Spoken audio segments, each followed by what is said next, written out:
part of the Press Play Podcast Network.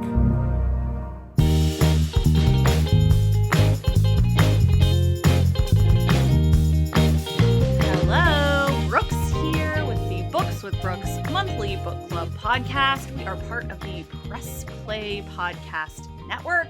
We read one book a month as a book club, and then we come on the podcast and we talk about it. Today's book, which is for January 2022, is called Laziness Does Not Exist by Ph.D. Devon Price. And we don't usually do nonfiction books in our book club. We typically do fiction, so I was really excited to try this month and to do something a little bit outside of my personal and many of our book club members' comfort zone. And this book was suggested by my friend Julie, and Julie is here with us today. Hi, Julie. Well, hello. Hi, thank you for suggesting this book, and thank you for coming on the podcast to talk to me about it. I mean, I'm so excited that you asked me to be on the podcast, and you chose my book. Of course. So. Yeah, it was funny because I feel like when we talked about it, I had been for a while thinking like, oh, I should pick a nonfiction book, like I should branch out into that, but it's just not my personal genre, and I didn't know where to start. I was like, I don't know what to read. Like, honestly, all the nonfiction books I've read are like biographies or autobiographies mostly. Although I guess I just listened to one called Empire of Pain that's about the Sackler family and the opioid crisis. I listened to that one on audiobook, and it was really good. And that was nonfiction. So I do read some nonfiction. It is untrue to say that I don't. But I don't typically seek it out, and it's not my favorite, which definitely impacted my reading experience of this book. But, you know, just worth saying, not my genre, but it's good to read books outside of your genre. There's lots of books out there. We can learn a lot of things. So it's great to dabble. Sure. I mean, I'm the opposite. I love nonfiction, and I don't probably read enough fiction. So maybe a little cross-pollination You need to read a fiction book with me next, Julie. We have to do a trade. Yes. Oh my gosh, I would love Tell me why you suggested this book. Like, why was it on your list initially? Oh, you know, we've been in this pandemic for 2 years now, and I thought, you know, and I work in corporate America, and I thought, okay, we're working from home, pandemic, it's going to be over at some point. And then it just kept going on. And it just last year just kept getting more and more, crazy and just so busy. And, you know, I wanted to read something, maybe that could offer some guidance or help or shed some light on that. And so it just kind of, for me, for, you know, where I was at, I was like, you know, this sounds interesting. And I happened to hear that episode that Devon Price was on, and it was intriguing. So definitely wanted to learn a little bit more. Sorry, what episode was Devon Price on? So it was on a podcast, like a Wondery episode with. Got it. Yeah, and so it was talking. I can't remember how I found that. And so it was talking about this concept and the book, and I wanted to learn more. So it was about an hour-long episode, and you know, it was intriguing. And again, for where I was at and still am at, it kind of caught my attention. Got it. So what, for the people who haven't read this book, what is it about? Give me like a really top line overview. So it goes for a methodical approach of talking about, okay, in culture in America, the tie to productivity and where that, you know, how our obsession is with productivity, how it started, where do we even get this idea, how it was perpetuated, where we're at today, you know, how society has evolved with this narrative of tying productivity essentially to morality, and how we, you know, judge each other of, you know, are you a good member of society or not, based on your productivity. And it gets a little unfair in places, right? So it talks about anything from homelessness to, you know, if you're overweight, or it really tries to cover a large range of scenarios. And then it, you know, from there, it goes into and really does a deeper dive on, you know, this is where we are at as a culture, but ultimately, this is a question of values and boundary setting and how we look at our healthcare. And it just gets into a lot more, which frankly could be several other books as a continuation. Yeah, for sure. Yeah. So I want to read, it's on page 15, like right at the start of the book. It basically defines what this author is calling the laziness lie. So it says the laziness lie has three main tenets. They are: one, your worth is your productivity, which is what you were just saying, Julie. Two, you cannot trust your own feelings and limits. And three, there is always more you could be doing. So I feel like that's sort of the foundation, and the author sort of like evaluates each of those lines and then elaborates on them. And yeah, I really did enjoy, like you mentioned, the sort of the history of the laziness lie and how it permeates a lot of our culture. And it started like with, like you said, with the Puritans, and this idea that like you were morally superior if you enjoyed hard work and performed a lot of hard labor. And then obviously that continued over into like slavery, and this idea that the harder a slave worked, the more worth and value that they had. So, I think we've been living with this lie, in quotation marks, for many generations at this point. It's probably not as easy as we would like to break it. And I have found myself, even like, I came home after book club, I'm like telling Jake, like, okay, so I think what I'm going to try to take from this book is like to just stop applying the word lazy to myself and my life and like those around me, because objectively I am not a lazy person. You are not a lazy person. We are all highly functioning modern adults, doing way more in a day than people used to do in an entire year. Like, we're not lazy, and relaxing and taking care of yourself is not laziness either. Right. And And that I is think, a paradigm shift a little bit. yeah, and I like the way it points out, and it's just that awareness that it's constantly in our, being dripped on our subconscious and in our culture or media or however, of the terminology we use, right? And language matters, of how Yeah. we describe ourselves and see others. And if we're saying, oh, you didn't do this, therefore you're lazy, or it's just like there's such a negative connotation with that. And so, just, I think, if anything, the book just makes you pause and have awareness of, oh, this is how I'm talking to myself and others. Like, Yeah. that's not very compassionate, is it? Yeah.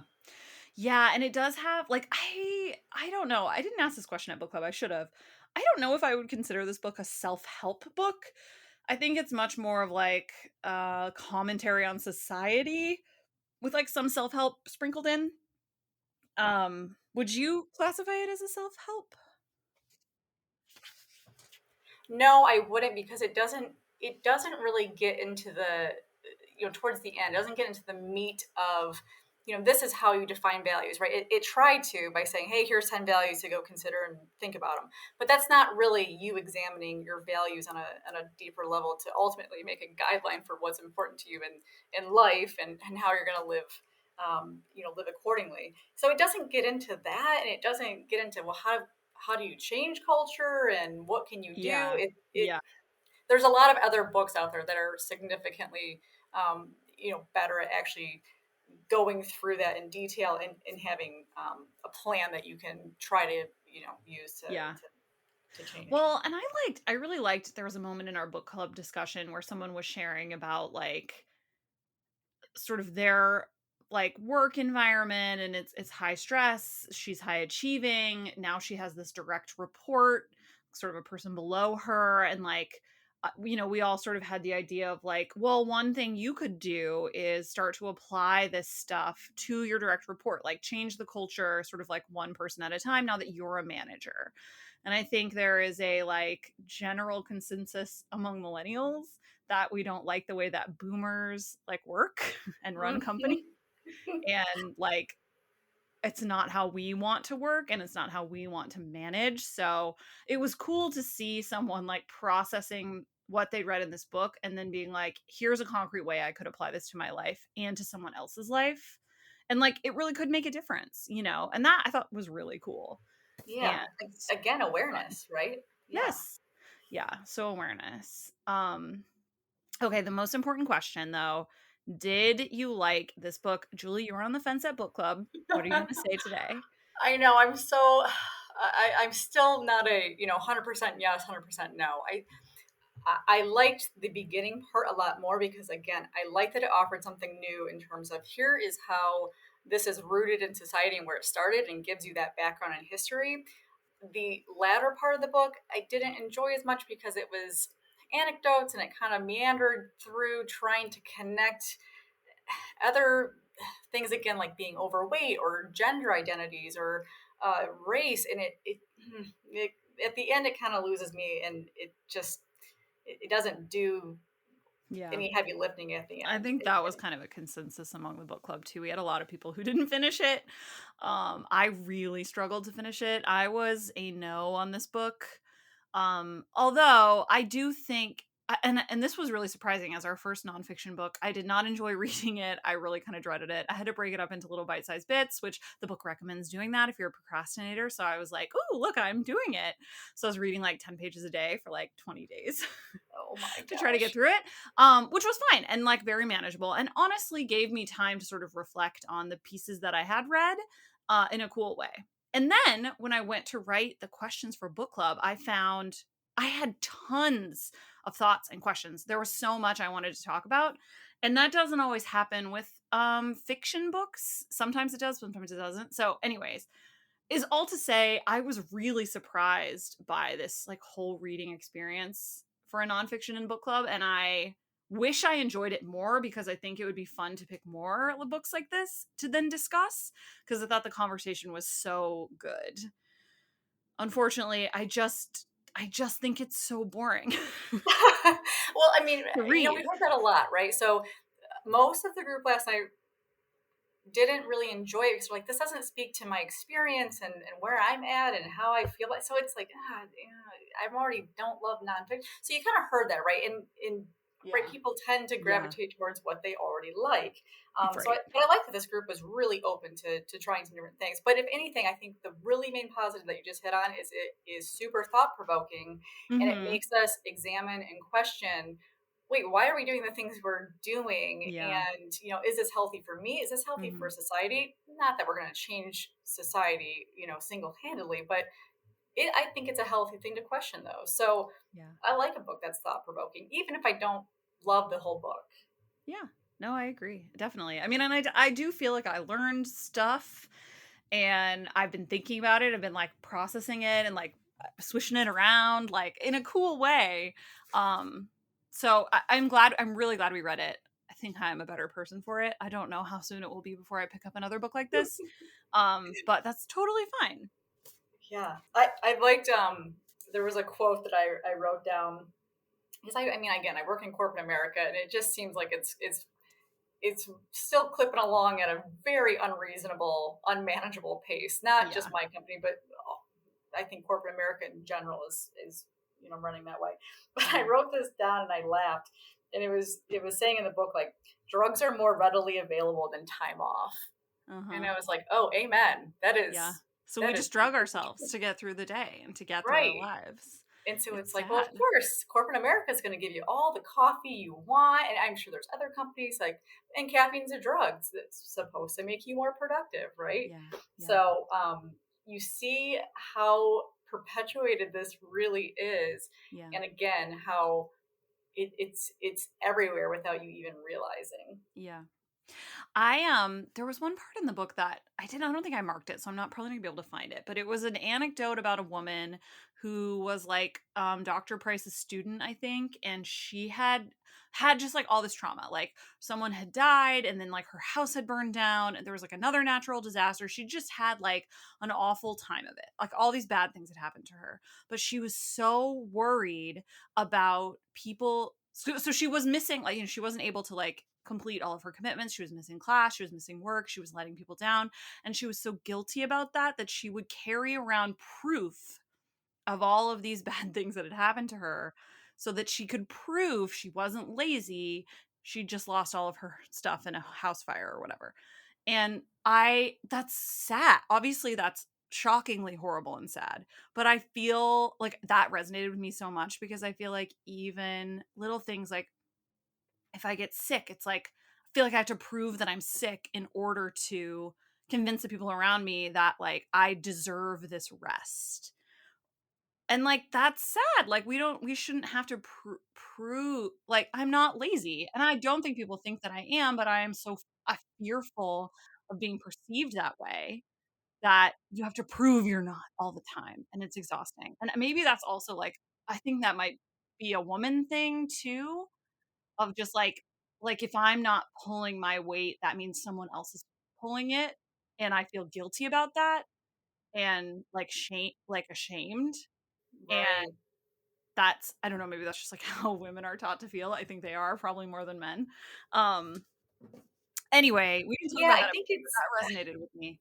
yeah, because it's a narrative on mental health in this country as well, which I mean, the US not winning on that front, No. obviously. And it's No. very much tied to, if you look physically fine, Mhm. then that the person that views you and sees Yeah. you looking physically fine expects that you're going to behave in the way that a person that they deem physically capable to act and behave in. And that's where it's interesting, because you can't see depression or shame Mhm. or, Mhm. hey, yeah, you just went Yeah. through all this really traumatic stuff. You can't see that, and you look fine, and that person's probably coping with it in a way that's like, no, everything's great, I'll just keep pushing through, right? Mhm. And you look at the boomer generation, and it was very much that kind of work, we call it work ethic, right? Oh, that work Yeah. ethic, Work ethic.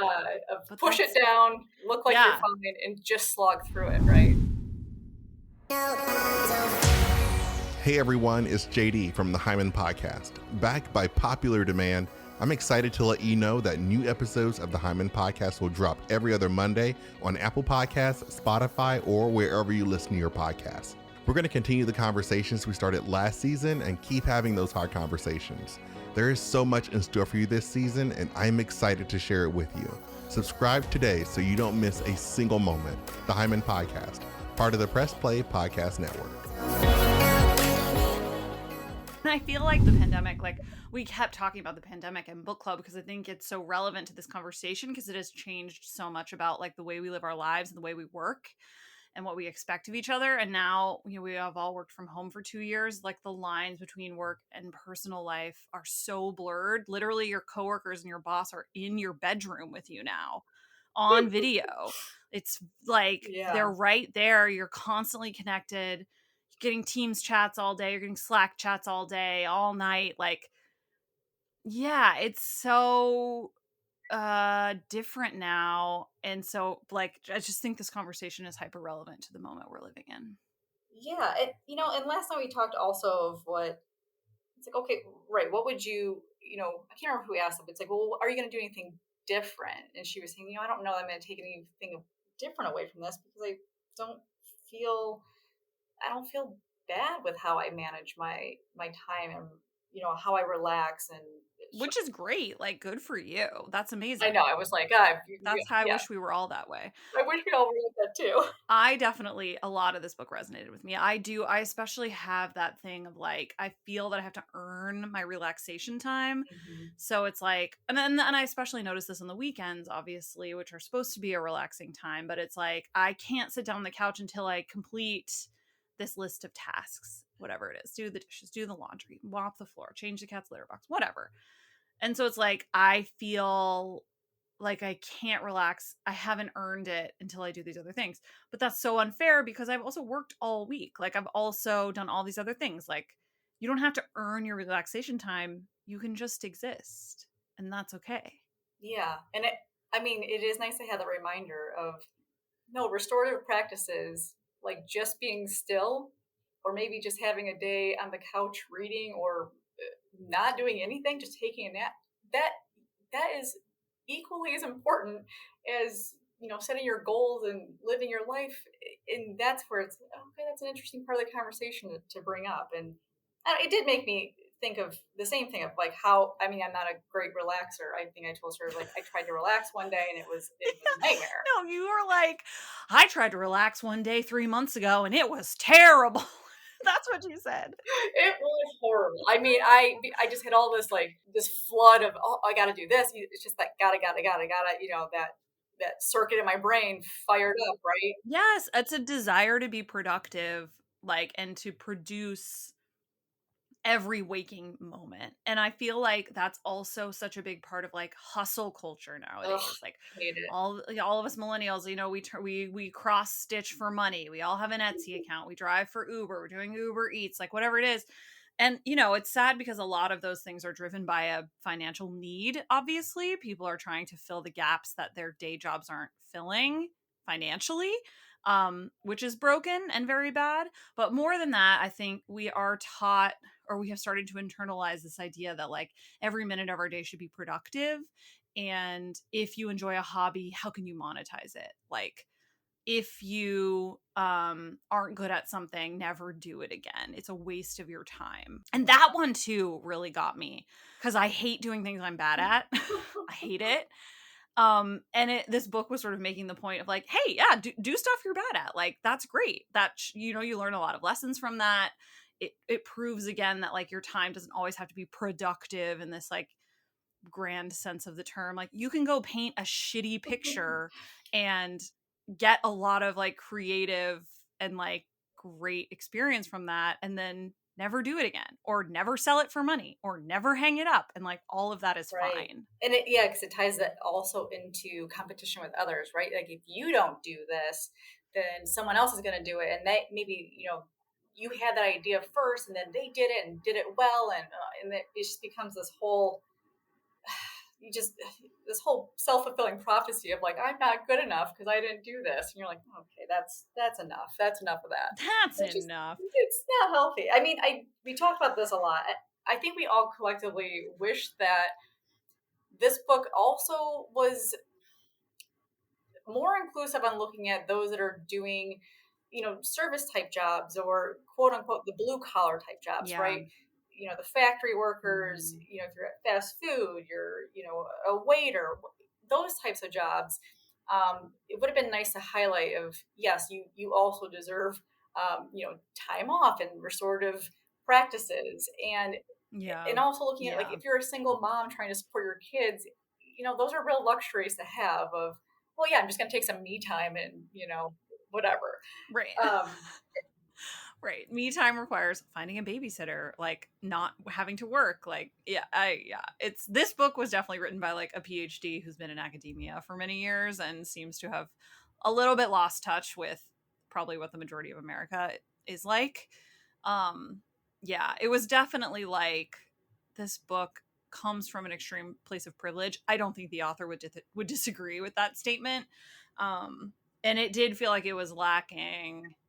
Like this book is for people who have office jobs and work from home. Like that's who this book is Agreed. for. And the author does try to qualify, right? Like, well, my family history comes from was Appalachia or some and we were poor and we had all these things to overcome, and then we moved to suburban Cleveland and tried to pass as the productive standard white culture, and they try to get into it that way, but they still miss the mark on including. I mean, this country runs on the people that are boots on the ground doing the actual work, right? I mean, it's a real luxury to have I work from home type job and have the ability to schedule my time out if I so choose to. So yeah, I mean, that's for sure. And I think, to be fair, like, I mean, I live in a bubble too of extreme privilege where most of my friends and family are in a similar situation to me. And, that I think was also like really evident during the pandemic when we all got to stay home. And I felt, as hard as that was, like, how lucky were we that we weren't having to like go expose ourselves to COVID every day on the bus or on the train or at work or whatever. Like, so, yeah, I mean, I also, similar to this author, like feel like I don't know what's going on with a lot of America's workforce, and it is very different from my day-to-day experience. So disclaimer, true for me as well. Yeah, and so the book, it was like, well, I don't know how to go into this topic, so it just oversimplification. Like, there was a part of the book of, hey, if you guys don't like this as employees, just unionize. It's like, oh, you've not done it. Right. It was like, just use collective bargaining. I'm like, Yeah. oh God. I'm like, well, that worked out for the guys of, the men and women of Amazon trying to do that. Okay. So it just Yeah. oversimplifies and just underplays the difficulty of that when you're mentally and physically taxed constantly, Definitely. Okay, something that was really controversial at book club was the author on page 107 of at least the paperback copy. The author does sort of a deep dive into the character of Leslie Knope from Parks and Recreation. Julie, are you a Parks and Rec fan? How into this should we get? Okay, I started watching Parks and Rec actually during the pandemic, and I loved Ron Swanson. Oh, Oh, Ronnie the Bear. I just listened to Nick Offerman's latest book, which is called Where the Deer and the Antelope Play. Highly recommend. It was great. Shout out to my friend Ruth Lickman, who directed the audiobook. Extremely cool. So that book is great. Great listen if you have some time. Okay, so you are a fan and you've seen much of it. yeah. So good. Let's talk about it, which is, so basically the author makes the point that while Leslie Knope is like often sort of heralded as this like feminist iconic character, she's actually like a poster child for the laziness lie, because she's this, insane overachiever. She prioritizes her job over everything else in her life. She bullies the people around her into like, also doing the same thing without regard to like their boundaries or their needs or desires or wants. And it was interesting. And there were people at book club who were like, no, I don't buy that for a second. Like, I love Leslie Knope. And I love her too, but I actually agree that she's really demonstrating some problematic behavior. Yeah. When it comes to like having a work-life balance and understanding like boundary setting at all. Yeah, I agree as well. I mean, the comments last night too when we were talking, it's like, well, yeah, but it's a show, and I agree, and I still enjoy watching the show. Right? She's neurotic. She's a neurotic character, but yeah. And it is obviously, yeah, and it's a TV show. Like, it's oversimplified, and it's like it's larger than life. Yeah, and I also like that the author points out like how her husband Ben gets made fun of for, he goes into his depressive state. He's making the claymation, he makes claymation, and he makes the cones of Dunshire. Yeah, there's that meme we all love that's like, would a depressed person be able to do this?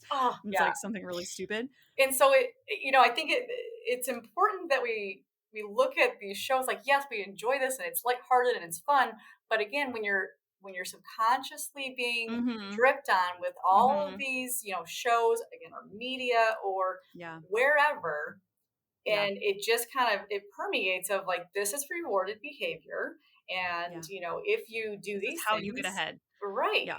And I think that's still something to pay attention to, because when we look at, society and how do we even get this culture as a society? How do we get here?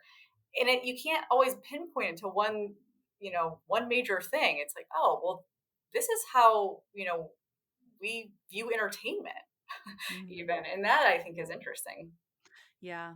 Well, I enjoyed thinking about like how this laziness lie has permeated my life. Like, as a child, what did I experience? And people at book club talked about their parents telling them that they were lazy, or sort of being taught that if you weren't constantly puttering around the house getting things done, then you were lazy.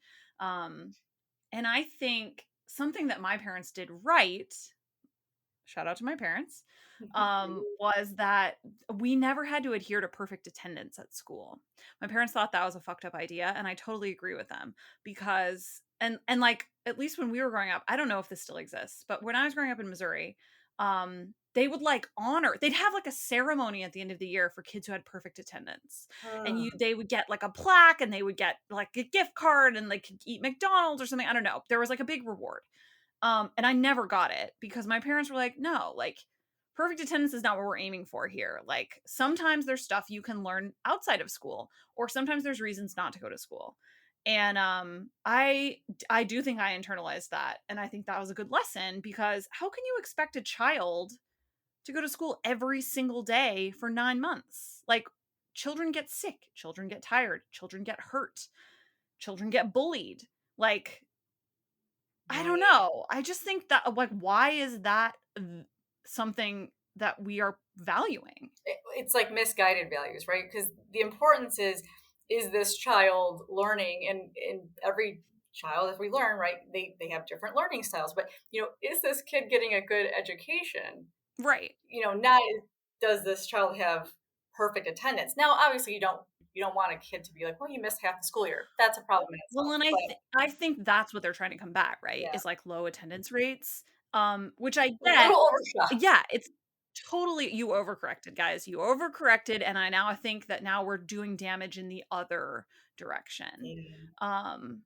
And like, again, like, I think the pandemic has changed my outlook on that too, which is like, no, we don't go and do things when we're sick. Mhm. We don't go and do things when we're in mental anguish. Like, we stay home and we take care of ourselves, and that's what should be prioritized for everyone all the Yeah. time. And unfortunately it is not. I think we all know that, and we feel lazy when we prioritize that for ourselves, but like, hey, let's try to stop. Yeah, I mean, I watched my stepdad up until a couple years ago, maybe 5+ years ago.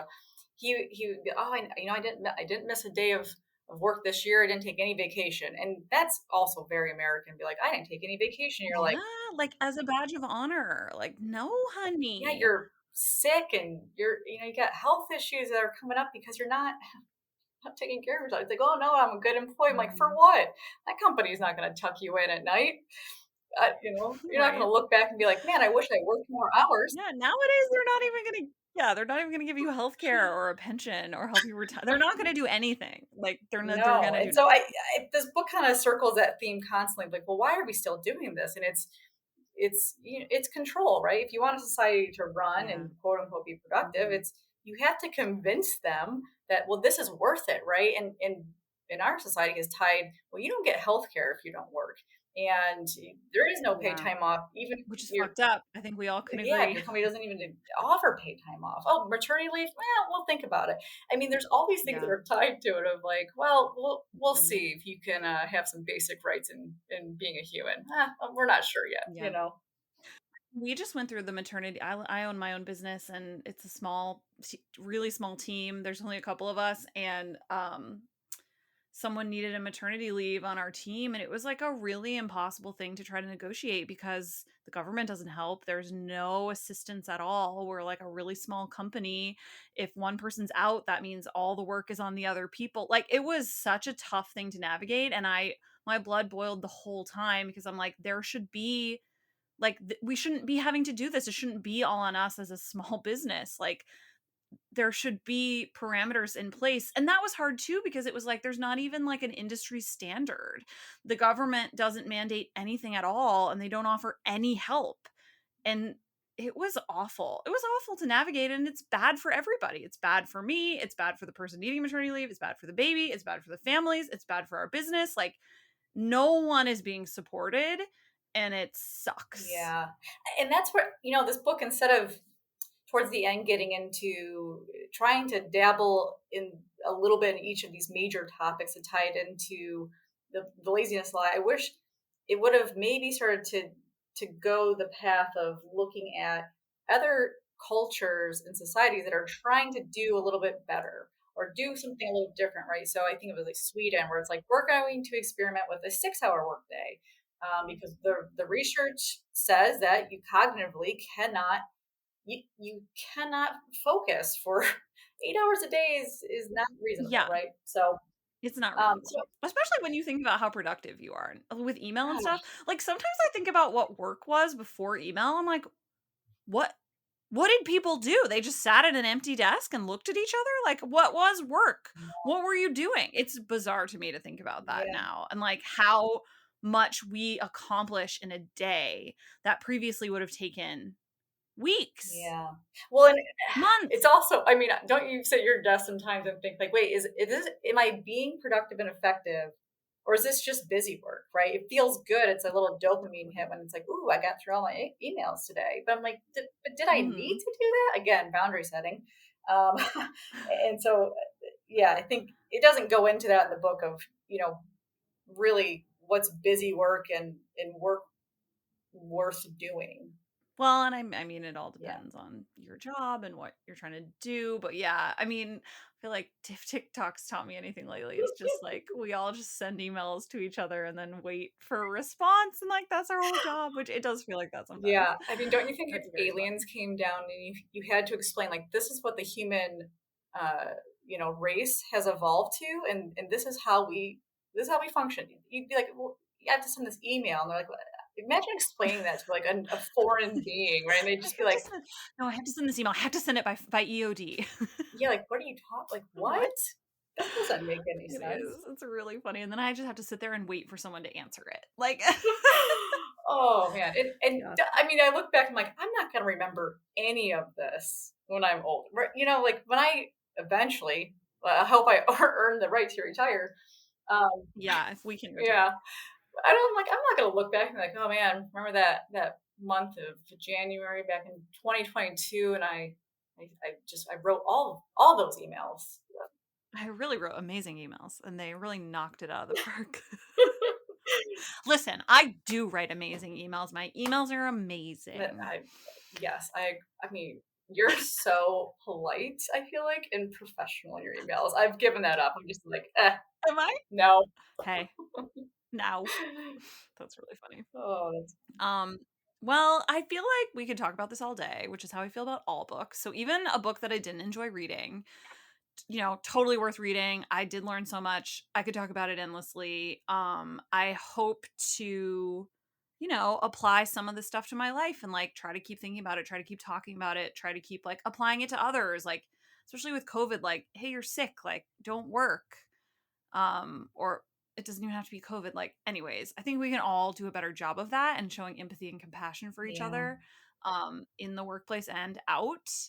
And that's a great lesson. I agree. And that was some of my takeaways as well, of just I'm going to try and bring some of this dialogue more into my own work day. And again, I'm not the only one experiencing this. I'm not special in that at all. And so it's kind of nice to have others that you work with be able to express themselves like, yeah, this is really frustrating. Why are we doing it like this?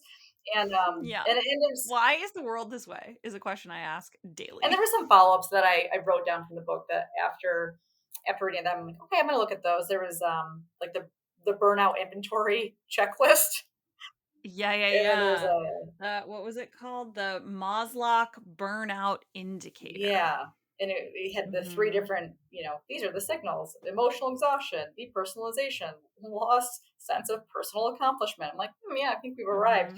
And you look at a pandemic, right? Like burnout culture, that's synonymous now with work culture, it seems like. So, that's something I want to look further into and try and take that into my own, workplace. And okay, how do we make this? And I think, we're in, what do they call it? The Great Resignation. Like a lot of people have experienced insane burnout and have stopped doing whatever they did before in like massive, massive numbers. And that's like, it's kind of screwing things up a little bit, but also I feel very proud for everyone. Like, good for you guys.